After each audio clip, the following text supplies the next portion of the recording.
Hey social media, how's it going? My name is Vic. I'm back to do a little bit about social housing. Social housing is the buzzword in property right now, and I've got a 7-figure rent-to-rent business. Social housing is a big part of that business. So I'm going to break down the different areas of social housing for you. I'm going to talk about the pros and cons of each, and hopefully you're going to like it. And I've even got a bonus sector in for you. So keep watching and hopefully you enjoy the content. In order to understand something properly, I always like to understand the history. Where has social housing come from? Why is it in the UK? And what's happened over that period of time? Well, social housing started about 100 years ago. There was the Social Housing Act in 1919. You then had, a period of social housing being built up. World War II hit, and then there was a real acceleration of social housing, right? The country needed it. It was in ruins. People were coming back from war. There was a real focus on social. That was up to the 1980s. Then something major happened in the 1980s. We got Margaret Thatcher. Everybody's got an opinion on Margaret Thatcher. I'm not going to give mine today. But what happened during that period is she moved social housing into the private rented sector. Margaret Thatcher introduced right to buy. So a lot of people living in social homes that had been given to people over the last 35 years, as we just mentioned, had now the right to buy their home. So a lot of these homes moved into the private rented sector. Over time then, people have started owning those homes, and those homes have become assets for individuals that are investing. So effectively, houses were moving out of social housing into the private rented sector. Okay, so in the late 1980s, 1988 to be precise, the Housing Act came into force. This was where government moved ownership or management of social housing from local authorities to housing associations. So local authorities obviously set up doing lots of different things. Housing associations were designed just to do social housing. And over the next 20-30 years from the Housing Act onwards, they became the biggest corporate landlords in the country. You're talking about 120,000 homes. So huge entities. Okay, so that's the history of social housing. Now let me just talk you through the different segments, right? So I got a bit of a structure chart that I put together here to try and explain what's out there, because it's a bit of a minefield, and if you don't know, you don't know, right? So think of this with your rent-to-rent business in mind, and where you can go and make a margin, where you can get your properties away. I'm going to go through a structure chart that I put together which explains the different areas of social housing. You remember in the history of social housing, everything pretty much stems from local authorities and housing associations. Yeah, so we're going to focus on local authorities first, and then we'll talk about housing associations and a new entity that's come up.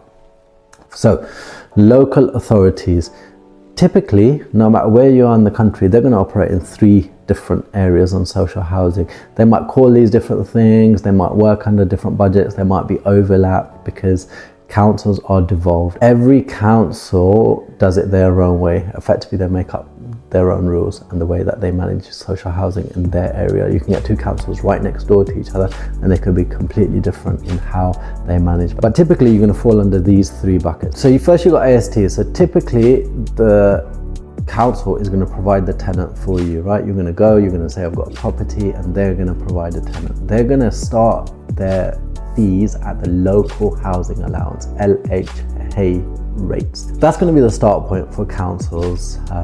Now usually, especially in London where I'm from, the housing allowance is going to be nowhere near market rate for rent. So you're going to have to get the council to top up the housing allowance. You can do this in 2 different ways, right? One is through top ups. So the housing allowance is paid on a weekly basis, and the council would typically top up between sort of 150 and 350 to 400 quid a week, depending on the council, depending on their budgets, depending on how good you are at negotiating. That will hopefully make your deal viable, right? It will help you make money.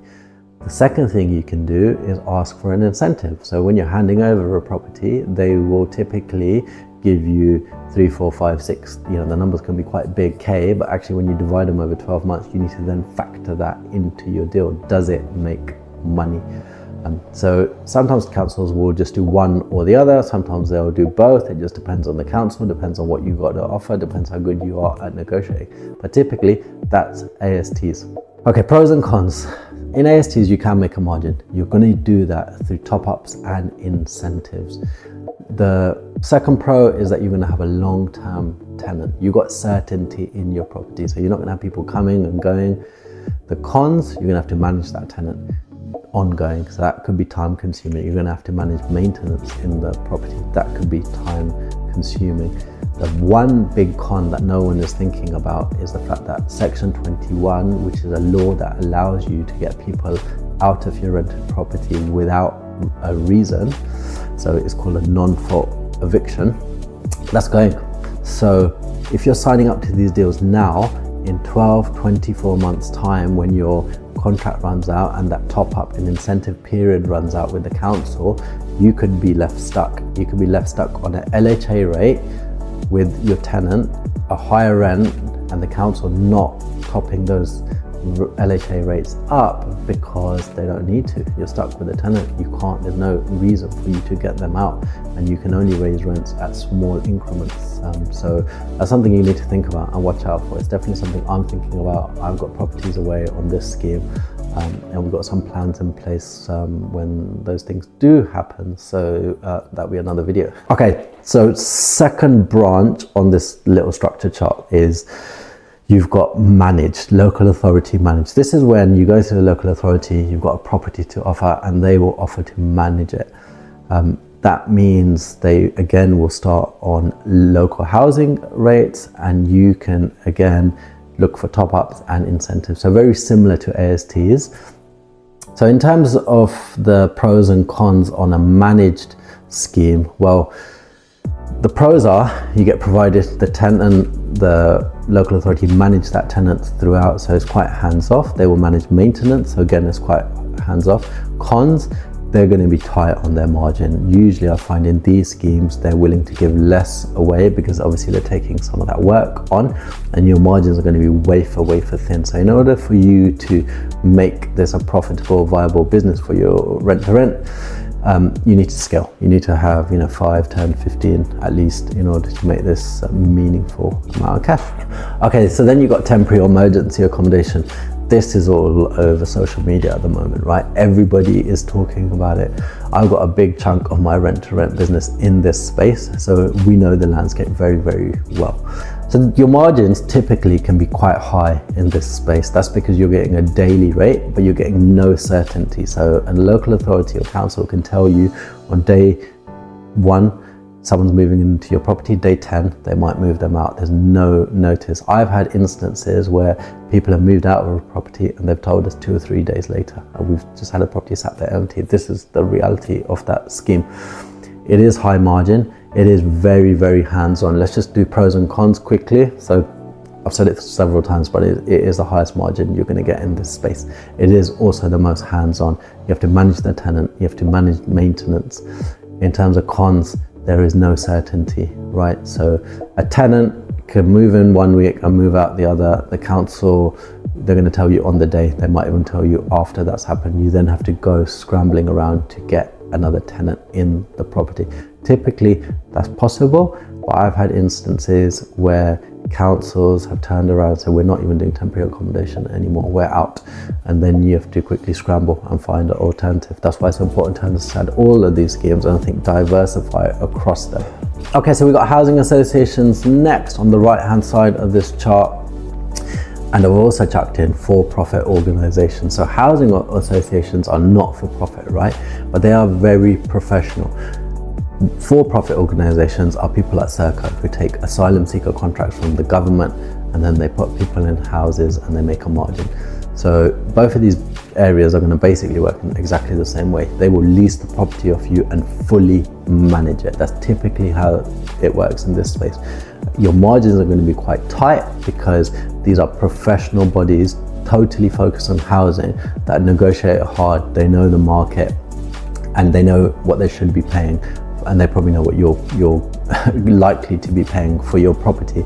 So you're talking about small margins between 250 and maybe 500 quid here, But again, if you scale, you get quite a few rent-to-rents away, it could turn into something quite meaningful.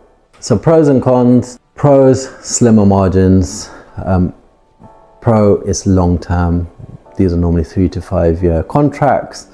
It's quite hands-off. Your property is managed, so it's very passive from that perspective. In terms of cons, it's challenging to negotiate with these guys. It's also an area where you need to scale in order to make meaningful profit and replace your salary, etc. Okay, so the one other thing people are talking a lot about, and this is a bit of a bonus for everybody, is supported living. I'm just going to chuck up a chart just to talk about the difference between social housing and supported living.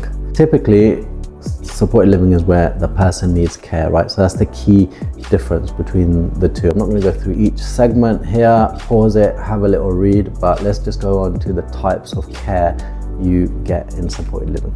So there's 4 types of care: minimal care, moderate care, high assistance, and 24/7 support. Obviously they vary in terms of how much care is required for that individual. And here today we're not talking about care providers, we're talking about rent to rent and providing your property to a care provider. And so how do you do that? Well, everything circles back to local authorities, housing associations, and for-profit businesses, because they typically have the supported living contracts.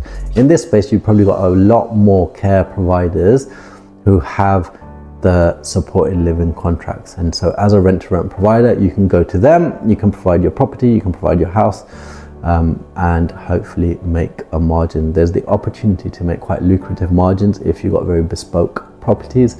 In this space, it's a lot harder to get into than social housing. So again, you just need to choose which strategy is right for you. I like to diversify across the board, but when you're starting up, I would recommend focusing on 1 or 2 areas and going hard in that space and then building up a meaningful business. So hopefully that's been useful. That's the My HMO rent to social housing breakdown. I'll catch you next time.